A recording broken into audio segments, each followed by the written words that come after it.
O, kita mo, mabigat to, di ba? Subukan mo iangat yan, huwag kang didilat. O, di ba, naangat mo? Mas magang yan, di ba? Pero ito, hindi mo maangat, di ba? O, magkakaroon to ng power. Antay mo. Natural lang. Sa ngalan ng Ama at ng Anak at Espiritu Santo.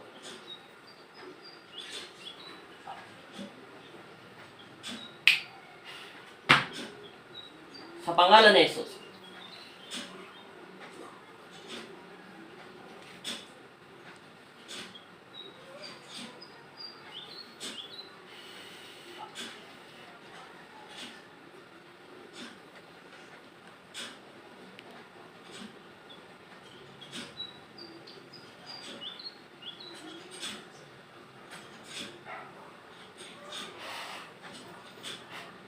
Linisin mo yung buong katawan mo.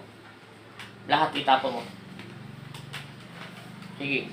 Kailangan mapahinto mo itong sakit alin sa dalawa. Iinit yan ng todo. Huwag mong pansinin yan, hindi masisira. Basta tanggalin mo ng tanggal. Ayaw pa kausap ng Diyos. Marami. Maraming mga chikiting sa loob ng katawan mo. Nakasabit sa'yo. Alam mo yung chikiting yung sinasabi ko? Mga maliliit na tao yon. Okay. Nakabit-bit sila dyan sa paa mo. Okay.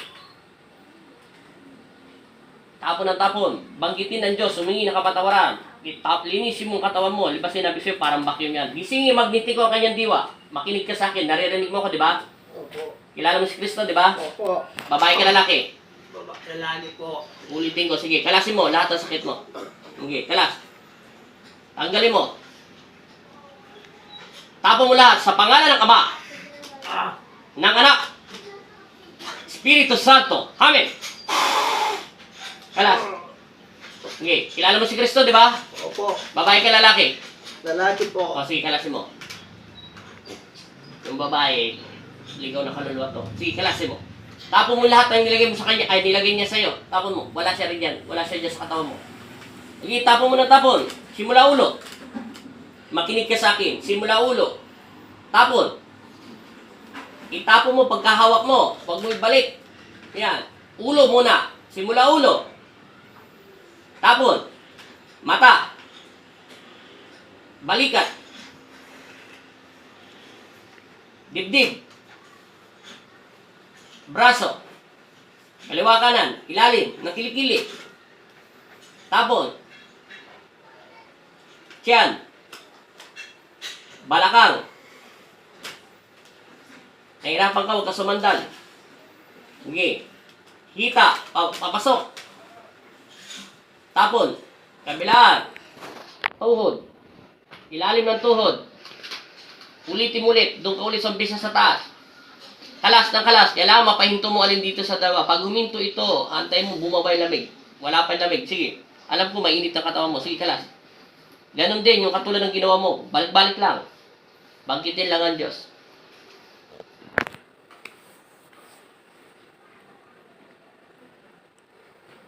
Babae. Kasi yung babae hindi tao. Spirito. Kalasin mo. Tapon mo na yung tapon. Antayin ko pa. Kung may hinihintay ko pa yung hundyat ng Panginoon Kristo, kung makakalakad ka ng maayos. Kalas na kalas. Ganun pa rin. Yung sinabi ko lang sa'yo, ulitin mo. Gising ang diwa mo. Naririnig mo ako. Sige, kalas na kalas. Hindi ubra sa kanyang papel. Wala dyan sa kamay niya yung sakit. Nasa talampakan. Dito nilagay. Tapon. Ulit. Simula ulit sa ulo. Balikat. Antay mo pa. Manalangin ka daw. Tumawag ka sa Diyos. Sabi ng Panginoon Kristo. Tumawag ka daw sa Kanya. Sa isip lang. Huwag mong pakalaman yan. Hindi ka masasaktan. Walang sugat yan. Sige, tapon. Hayaan mo lang yan. Tinatalo ko lang na emosyonan mo. Sige, tapon. Kunting kuryente lang naman to. Sige, tapon mo yung tapon. Itapon mo lahat yan. Sige pa. Kunti na lang, nawawala na. Bago palitan yung dasal, itapon mo. Wala siya sa physical niya nilagay, sa spiritual. Nandito. Sige pa, marami pa. Sa physical niya, wala. Nabawasan yung sakit, di ba? Ito sa spiritual. Meron pa rin konti. Okay, kalas na kalas. Itataas natin ang dasal. Bilisan mo na. Alas 6 na. Gamitin mo yung dalawang kamay mo. Pasintabi po Panginoong Hesus sa mga Nazareno. Tanggal. Lahat. Pasintabi po Panginoong Hesus sa mga Nazareno. Tanggal. Sige, at bigyan ng kuryente. Bigyan ng init. Sige, kalasin mo. Lahat yan. Sige. Huwag kang matakot. Di ba 3 anak mo? Di ba gusto mo mabuhay at gusto mo magtrabaho para sa kanya? Gamitin mo sandatang yung anak. Gamitin mo at ipasok mo sa kanya, ipasok mo yung isip mo sa kanila. Kailangan mo mabuhay at lumakas. Gamitin mo. Tapon mo lahat ng sakit. Meron pa. Huwag kang huminto hanggang hindi tumihinto. Huwag kang mag-alala. Pag dumilit yung mata mo, malakas ka na. Nakapikit yung spiritual mo, kaya mahinang physical mo katawan. Antay ko pang magbukas yan. Kunti na lang daw. Sige. Lahat. May bumababa na lamig, wala pa. Po. Saan nagmula yung lamig? Sa ulo po. Kunin mo lahat, ilagay mo sa buong katawan mo. Tapon mo ng tapon. Mas lamang pa yung itim na espiritu kaysa sa maliwanag. Kailan ba ito huli nagsimba? Ha? Hindi mo na matandaan? Tanggalin mo. Kailangan papasukin mo ito ng simbahan na kahit anong reliyon nyo. Walang problema yan. Sige, tanggalin mo. Marami. Sobrang itim ang kanyang kaluluwa. Marami nakadiktit sa kanya. Parang ginawa siyang, ano ba ito? Yung baging. Yung ginawa siya ng baging. Yung parang malaking tao, malaking puno siya. Lahat niya, marami mga elemento, mga maliliit. Tanggalin mo na, tanggalin. Sige. Hindi babalik ang lakas mo hanggang hindi ko sinasabing idilat mo yung mga mata mo. Kailangan mo pang tanggalin lahat yung nakalagay sa'yo. Hindi biro yan. Unti-unti ka nilang pinahina. Unti-unti kang pumayat. Pag pumayat ka, dadaling ka sa ospital. Pag hindi ka na nagap ng ospital, maniwala ka sa akin. Papantay na itong 2 paa mo. Di ba gusto mo lumakas? Opo. O, tulungan mo ako. Magtulungan tayo. Itapon mo lahat yung nilagay nila. Habang sinasabi ng Diyos sa akin, magdarasal na ako, mag-alas 6 na. Tanggalin mo ng tanggalin. Lahat, itapon mo. Kunti na lang. Hindi na masyadong init, di ba? Opo. Okay. Isunod mo yung katawan mo. Isunod. Umupo ka na mayos. Huwag kang dumilat. Sige, isunod mo yan. Huwag kang didilat, ha? Saglit lang to. Ilang minutes na yun? 9. Saglit lang to. Itabi mo yung kamay mo. Sipain mo ng 4 na beses. Okay, gano'n. 1. Sipa. 2. Atak. Atakin mo ba mo? 3. 4. 5. 6. 7. Walang power. Pero gumaang. Gumaang yung paa mo, di ba? Opo. Hindi ka tulad kanina, parang may nakadagan sa akin na mabigat. Pero gumaang. Kulang pa yung power. Walang resistensya ang katawan.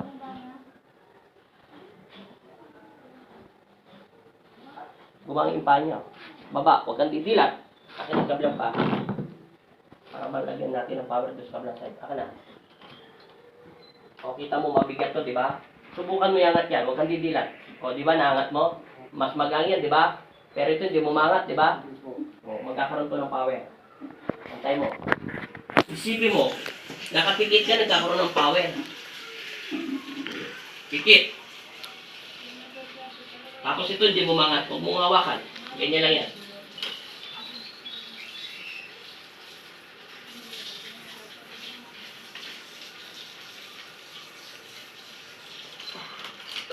Sige, tulak.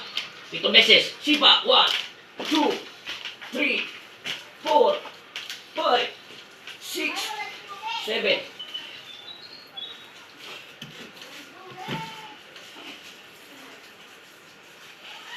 Tanggalin mo pa.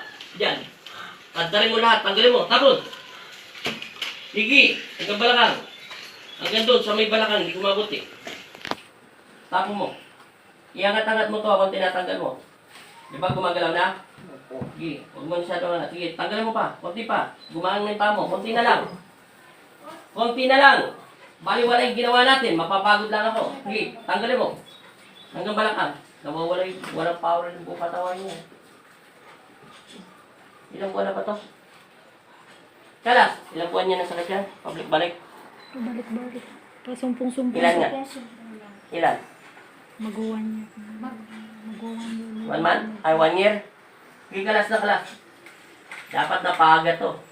Lulumpuhin siya, oh. Sige. Walang power. Kalas. Ang espiritu niyo ay napakahina. Hindi ko alam kung kailan pa siya huling pumasok sa tahanan ng Diyos. Napakahina talaga. Sobrang hina. Mas lamang yung itim kaysa sa liwanag.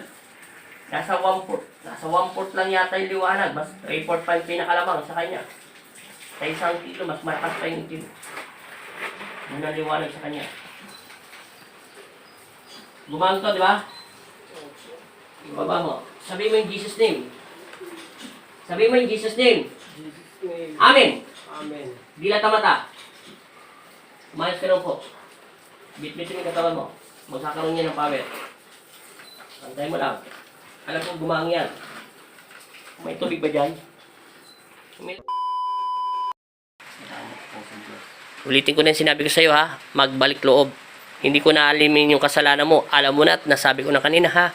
Hindi ko naman sinabi ng bababae ka ha. Ang sinabi ko, mahina ang iyong kaluluwa at espiritual sa panalangin. Lahat tayo nagkakasala, walang perpekto. Kaya yun sinasabi ng Diyos upang palakasin na ulit ang loob mo, upang magbalik loob ka sa Kanya. Yun lang, hindi ka kinukulam. Pangalawa, mayroon lang diyang espiritong maitim na sa likuran mo. Bigla siyang umalis, pero babae siya, alam ko. Tapos yung mga paa mo, kaya bumibigat yan hanggang katawan mo, hanggang kalahati. Meron dyan mga maliliit na tao, ginawa kang Tarzan. Yung Tarzan, yung mga espiritu, mga elemento yun. Ha? Pero hindi lang yan isang buwan mo sakit, maniwala ka sa akin.